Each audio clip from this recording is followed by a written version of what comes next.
After hours of being on the road, we finally made it to the equipment rental shop. It felt nice to get out of our cramped SUV to stretch our legs and arms.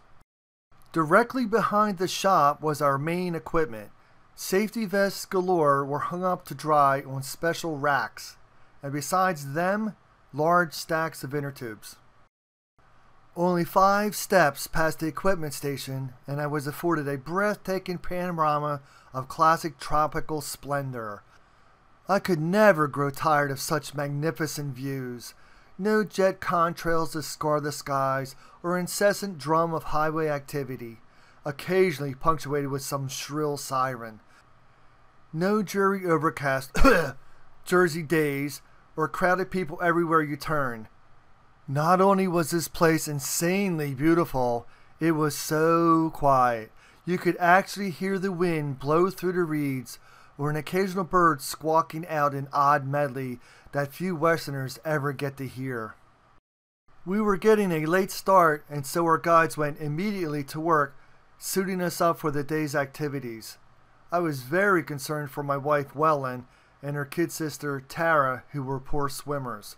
Since we'd be in the water most of this trip, I had to keep a keen watch on these two. Wellen must have felt like Cinderella having her feet fitted with such special shoes. Lucky her, they had a size to fit her. Well, everyone had normal-sized feet.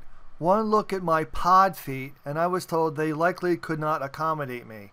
That sucked, because I didn't want to use my all-leather sandals, nor did I want to ruin my brand new sneakers. Luckily, some guy in the back of the shop found the largest water shoes they had on site. Even still, they were too small.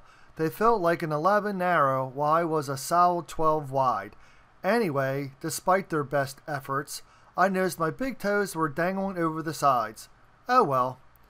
I couldn't understand why all the fuss with the shin guards and helmets. I guess I'd find out soon enough.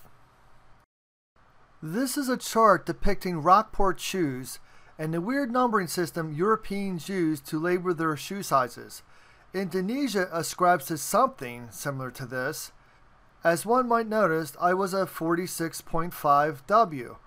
But, if memory serves correct, I was bigger still in her country's scheme of things. I knew this as I spent countless hours trying on sandals of all types in her Chillicothe Mall. And guess what? Not a single shoe fit my freakishly big feet. 51 was the upper limit most stores seemed to carry, and I reckon I was a 53. Oddly enough, in China, I'd be a size 50. Go figure. I didn't have to ask for their biggest inner tube yet. Surprise! I ended up with one just the same.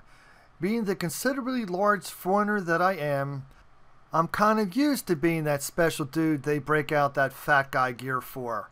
In fact, in both China and Indonesia, I'm easily a triple X, while back in the States, a simple extra large. Interesting, right? Donning all this protective equipment, I felt like we, 3 musketeers, were gladiators about to engage in medieval battle or something. Just how rugged were these waters? Should any of us be afraid?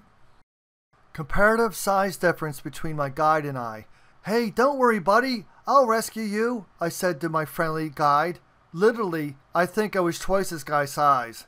I also am a certified lifeguard and New Jersey firefighter, so if there's any rescuing to be done, chances are it would be by me. Just saying.